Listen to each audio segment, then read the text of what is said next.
May adlaw sa mga televiewers sa Senso Ozamis News Channel kini si Dazzit Motekson. Kauban nato ang kinatibuk ang puwersa sa Senso Ozamis News Channel. Niya kita karon mahimutang sa second floor sa Ozamis City Public Mall. Diin mahimutang ang COMELEC office dinhi sa Dakbayan.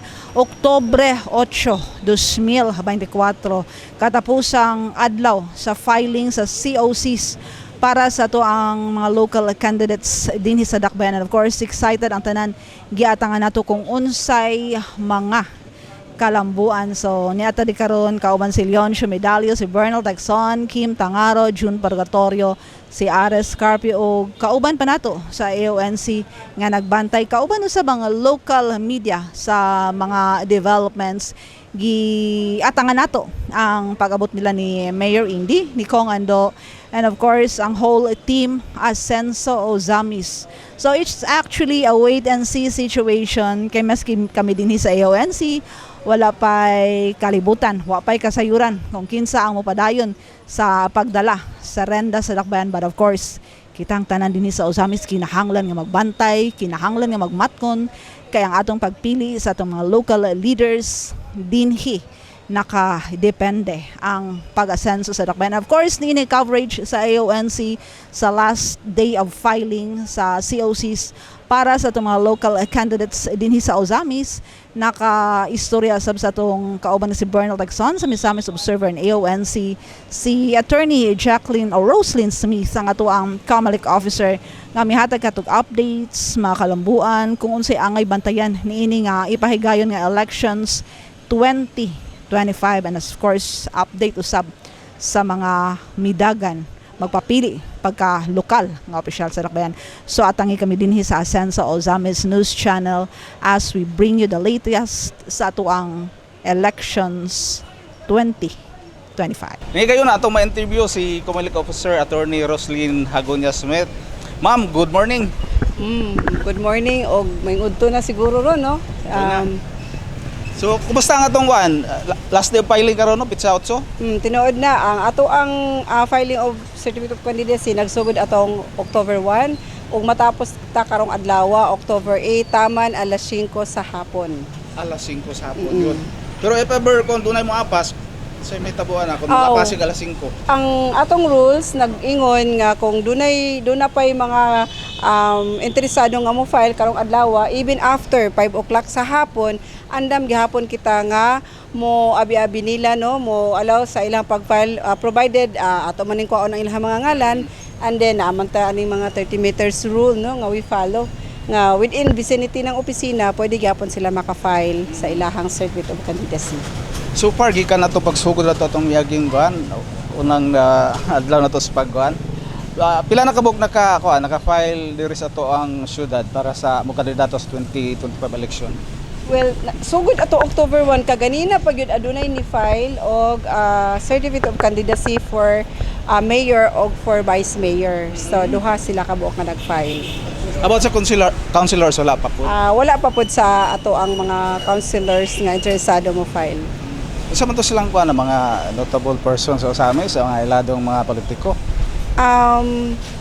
Mga compliant man gihapon ang ilang requirements such as ang ilang age, residency, o ilang citizen more man gihapon no.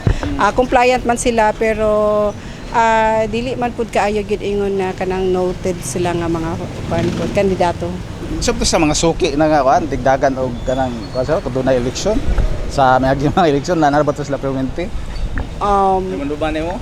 Mainom naman ako murag ko nakasugod, naka-file na sila apan wala gyapon may make it. Unsay mga requirements ma'am sa kuan kanang gusto mag-apply, gusto mag-file, magpapili karon nga eleksyon, unsay mga requirements? Basic. Basic naman gid no, as provided sa ato ang constitution, mo man gid ato ang guidelines no in filing. Una sa tanan is ang ato ang age, edad nato. Ikaduha ang residency, katulog citizenship. So wala man tay property requirement, anybody interesado nga mo file sa COC makapile, wala po tay profession nga kinahanglan nato no, ipasigarbo kun dili able to read and write ra man ang ato ang requirements sad. Doon mo mga question about tong mga mayor nga nag-dismiss, doon ay mga kaso. Pwede ba gyapon sila mo file og kuan kandidatura? Well, ang giingon sa ato ang balaod is ang disqualification will fall on kanang final judgment no, kanang naay final conviction for a crime. Pero so far kung ang ilahang mga conviction is kanang naalang sa lower nga level, so naamantay hierarchy of courts whereby ang matag party pwede man siya mo apilar no, so that in the process ang final na nga judgment coming from Supreme Court mo'y siguro mahimong basihan no sa ilang disqualification. Apan Sa lato ni karong midterm election, automated ba? Definitely automated man gihapon ang atong election karong next year, because kaning automation man gud is kon man gud ni siya balaod man gud ang nag-allowed no, nag-allow nga mogamit na ta og automation or automated election. So accordingly ang ato ang gamiton karon no is ang Mero no. Dili ito Smartmatic. Lahi na sad nga company mo'y nakakuan mo'y mo kanda karon sa atong election, automated election lang gihapon karong May 12 next year.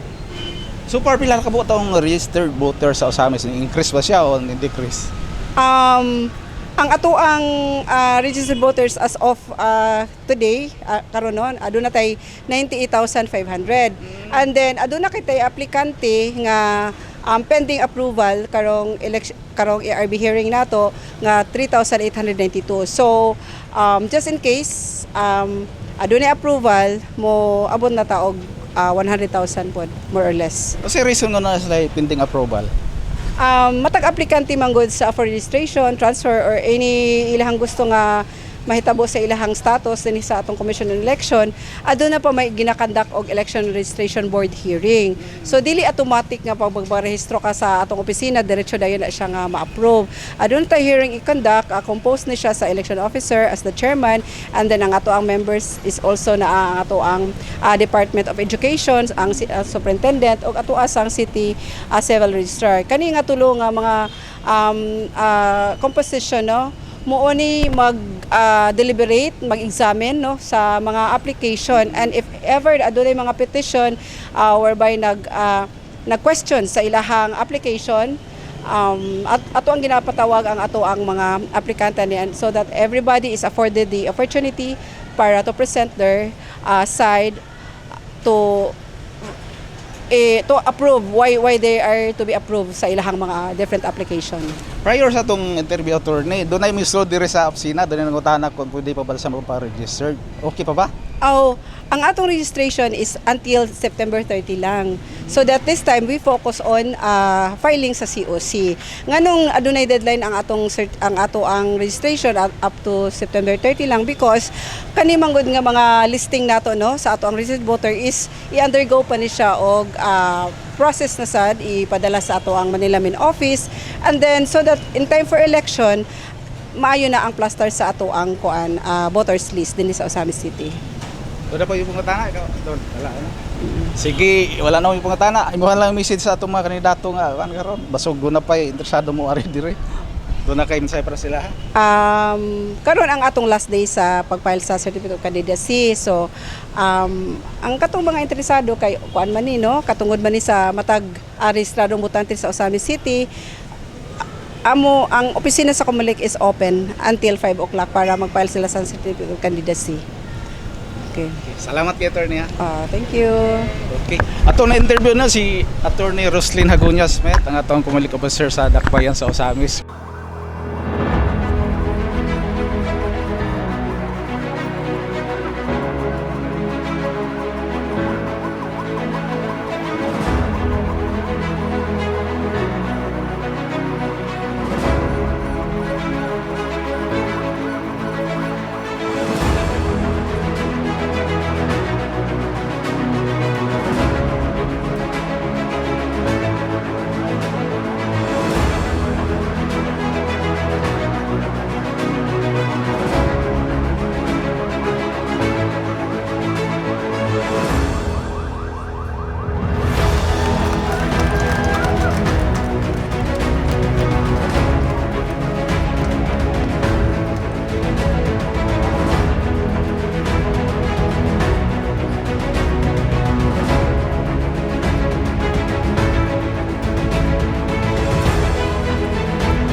Okay, so kauban nato karon Attorney Sam Norman Fuentes ang kasamtangan ng City Administrator sa Dakbayan sa Ozamis nga kaganina lang gyud gi-announce ni Attorney Indy o minala atong mayor sa Dakbayan nga magpapili hulip kaniya ingon nga mayor sa Dakbayan sa Ozamis.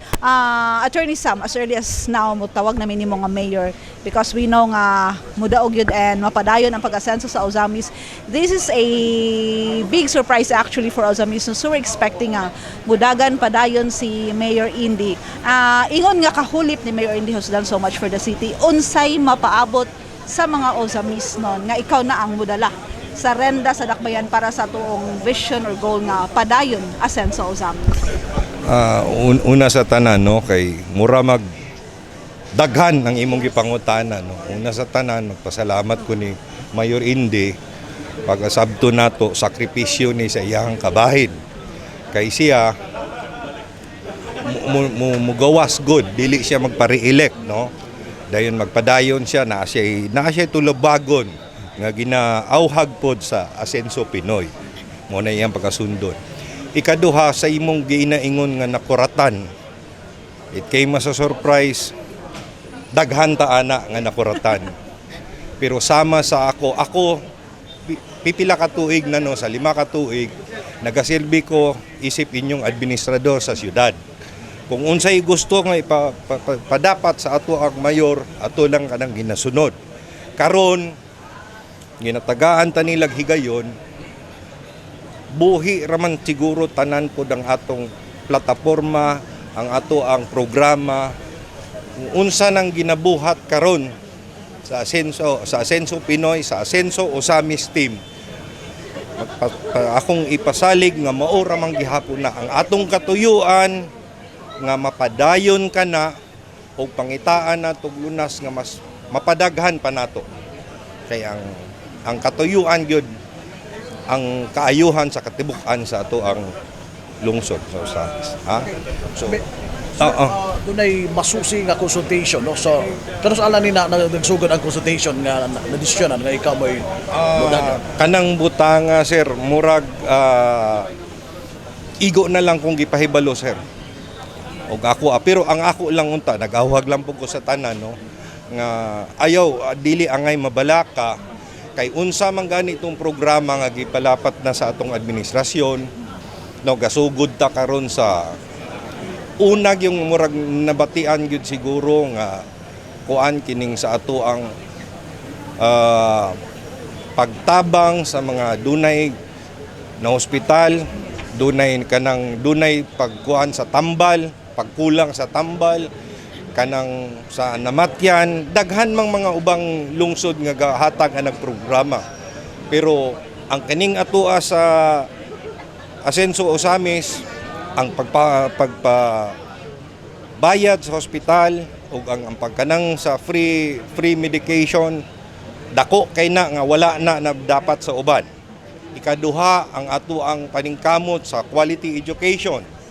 Nahibalo man siguro pod mo sa public schools nato gahatag naman tag mga mga tablets para sa hasta pod sa atong mga maestra. Okay, ikatulo nato ang ginatawag og strengthen nato sa ato ang infrastruktura. Karsada nato, suga sa kadalanon, tanan. Then pinaka-importante nga dili angay nato kalimtan no, naapay butang sa peace, stable and security within the city. Atong ipadayon nga mahimong drug-free or crime-free gyud totally ang Ozamis City.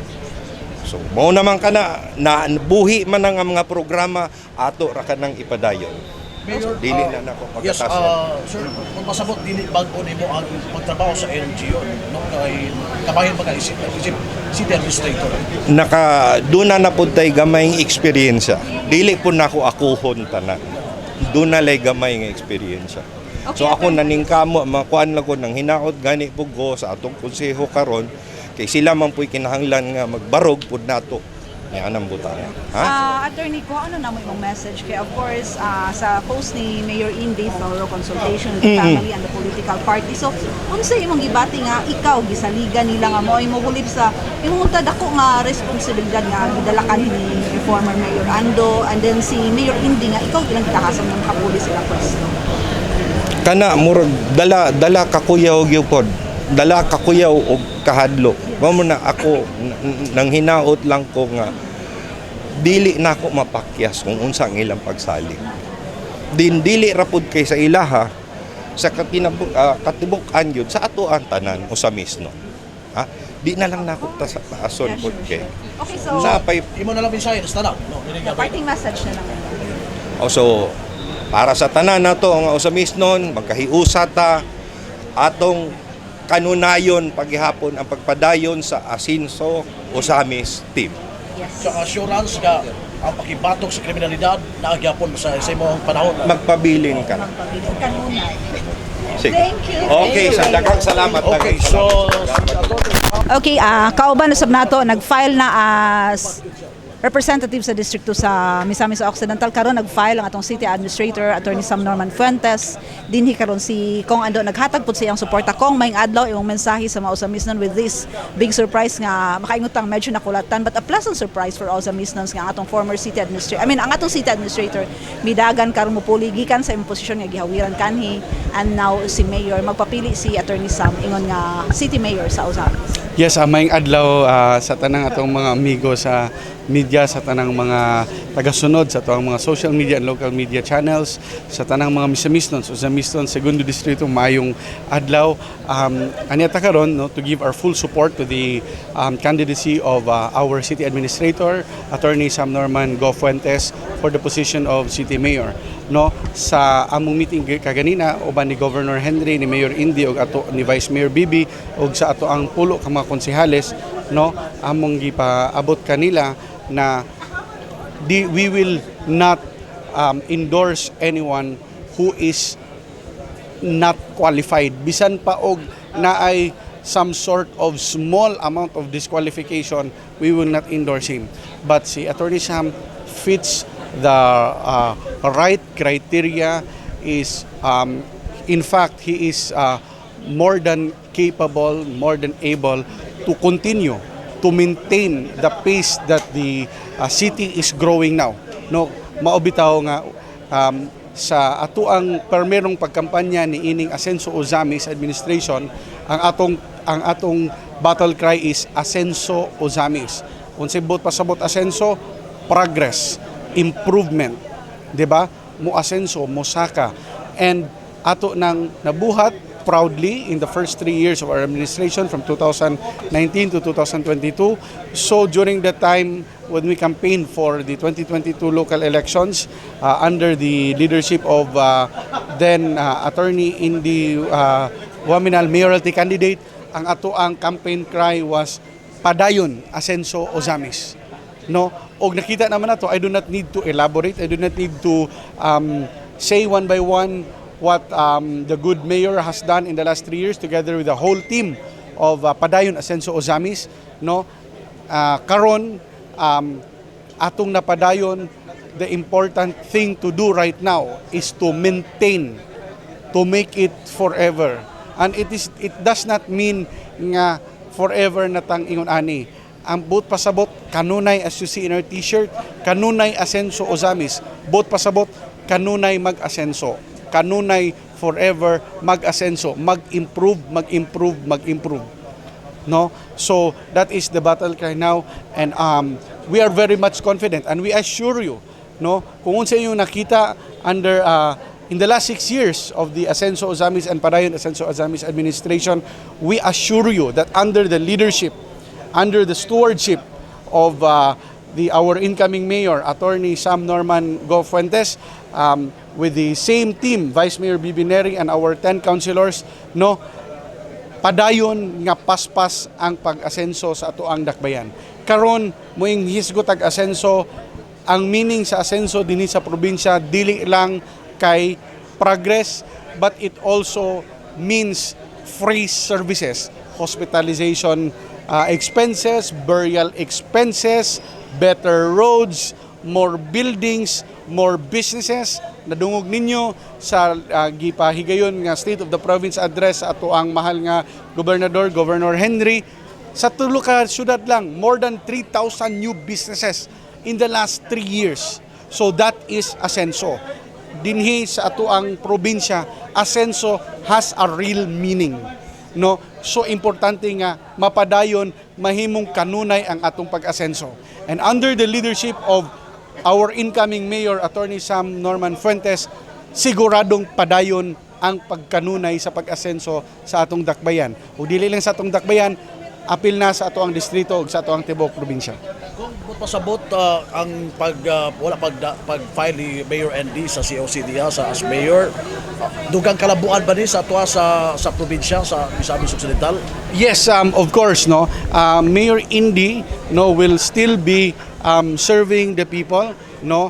I think he has already mentioned it in his message that he will be representing the Asenso Pinoy party list, no. So we need more representations in the national government level, no, para mas daghan pa ang ato mga proyekto nga madala dinhi sa ato ang probinsya, because the local government funds is not enough to cover for the needs in terms of the infrastructure and the medical expenses needs of the whole province. So sa ato ang padayon og representative isip congressman of the 2nd District of Misamis Occidental, and karon ang akong umabot nga bagong partner under Asenso Pinoy Party List, Attorney Indy Waminal, no. So expect that there will be more to come in the province and better days. If we are seeing good better days,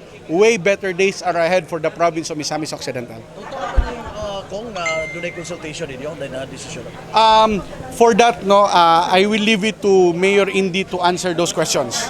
No, yes, we have been consulting, we have been meeting for the past months, pero the final decision, of course, came from Mayor Indy. So I think he is in the best position to answer your questions with regards to this. I would just say slight change, no, slight change in the leadership, because Attorney Indy is a lawyer, Attorney Sam is also a lawyer. We have the same direction, we have the same, kumbaga, parehas kami og tumong, no? And that is towards asenso, kaayuhan para sa tanang katauhan. So dili nga kabalakhan, no, in terms sa kampanya nato.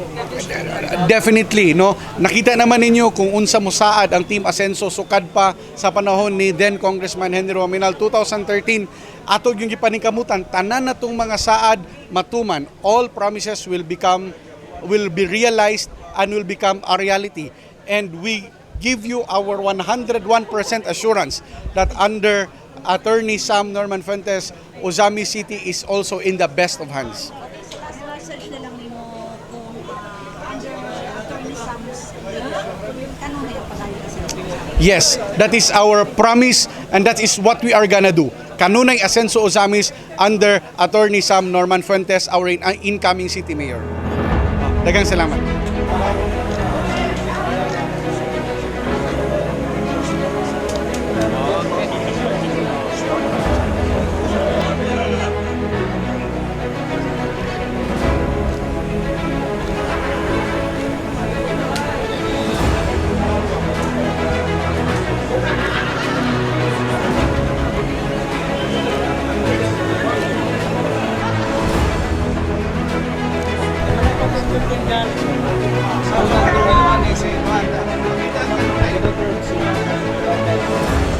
Si Honorable City Councilor Sanso Simon, second termer na po si makita ko siya mag-lead ka sa Attorney Sam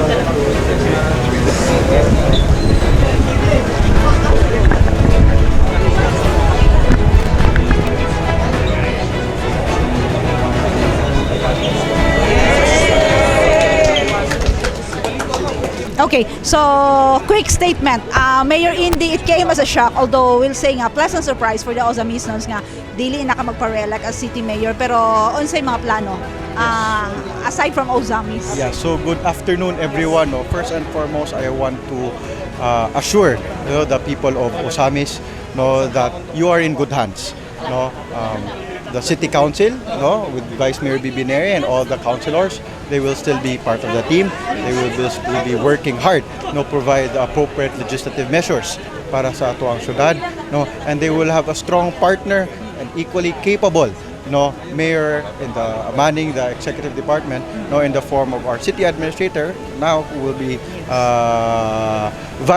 who will be taking up the helm as mayor of the city. So they have the right ability, they have the right kakugi, so walay ikabalaka dapat ang mga Osamis Yes. Mayor, taon-taon ba ang consultation na hitabo sa inyong family? Yeah, it was taon-taon po yun, but it was only very recently decided. In fact, si Attorney Sam was just filling up his COC right before we came here. And it was determined that it's really the best, not just for the city, but also for the district and the entire province as well, because we aim just to provide more services and programs sa tuang probinsya. So ang ipaabot ng imong desisyon lang yun? A lot of factors, mainly my decision, of course, also the decision of Attorney Sam, our city administrator. Kasi syempre, kung kaming domingular, because Attorney Sam, this will be change in his lifestyle, because he's not so much involved in the politics, but he was involved in the performance. So kasabot siya unsay mga challenges and adjustment he has to make, and we had to give him time also to decide and make up his mind about it. Mayor, there are questions nga dawat namo nga are you returning to private life or move ka onto another position to better serve the people? No, with the support of the people, and we're confident if the entire Ascenso Misamis Occidental constituency will provide me with their support as well.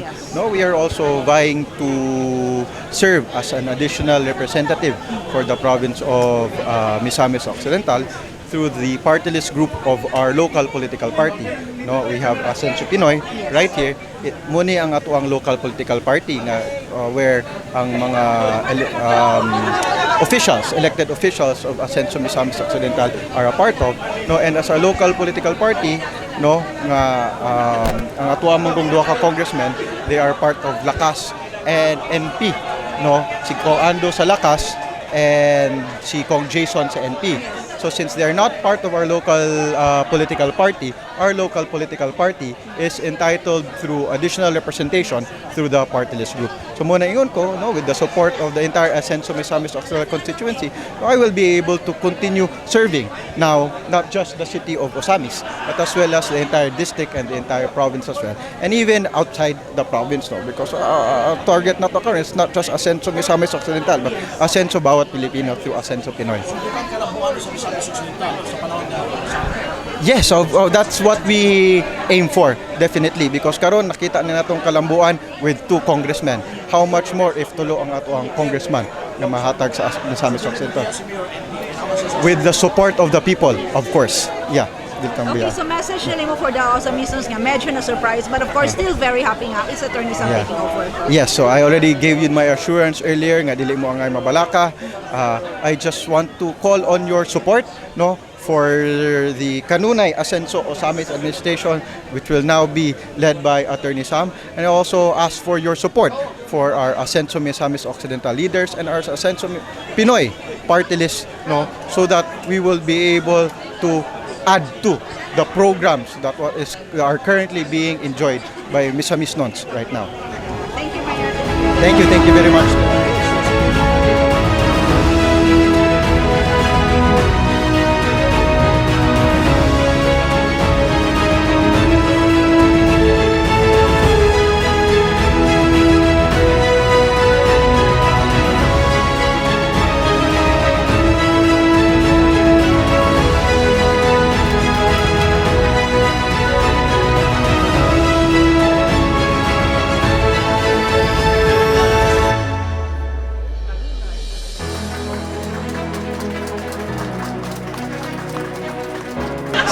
gyapon kita karon ang location diri sa COMELEC office sa Dakbayan sa Ozamis.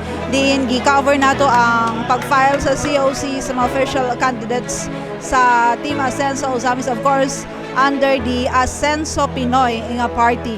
So, a big change, a big surprise, pero pleasant surprise na gi-welcome kayo sa mga Ozamisnon ang pagpapuli ni Mayor Indy nga mudagan sa posisyon ng atong current na City Administrator Attorney Sam Norman Fuentes nga maoy magpapili nga mayor sa Dakbayan. Of course, in full force ang suporta sa Team Asenso sa pagpangulo ni Vice Governor Rowena Gutierrez sa ngalan ni Governor Henry S. Waminal, and of course 2nd District Representative Congressman Ando Waminal o si Mayor Indy Waminal nga atong nasayron usab sa atong interview nga gipahigayon kaniya earlier nga magpapili nga nominee sa Asenso Pinoy Party. So, gikan din sa atong lokasyon once again, Dazi Lumuatexon, kauban nato ang kinatibukang puwersa sa Asenso Ozamis News Channel, Yonsho Medallo, June Purgatorio si Bernal Texon, and si Ares Carpio, and of course sa studio, Kim Tangaro, o si Maki Malinis. Salamat kaayo sa pagpakiguban, kanunay, padayon, Asenso Ozamis.